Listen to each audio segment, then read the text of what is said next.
The last look of the HR195 Honda here. Carburetor's been cleaned in it, oil's been changed. I've given it a bath.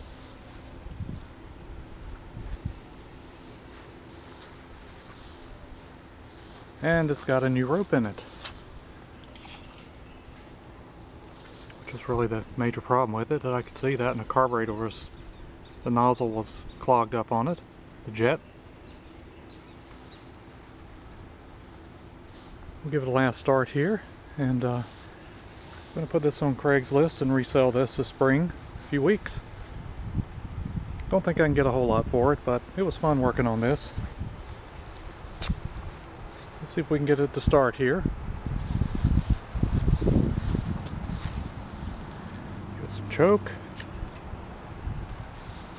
And I'm going to start it with a new rope. Here we go. Oh yeah.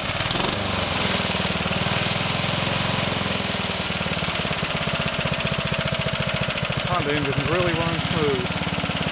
As old as they are. Not sure how old this mower is.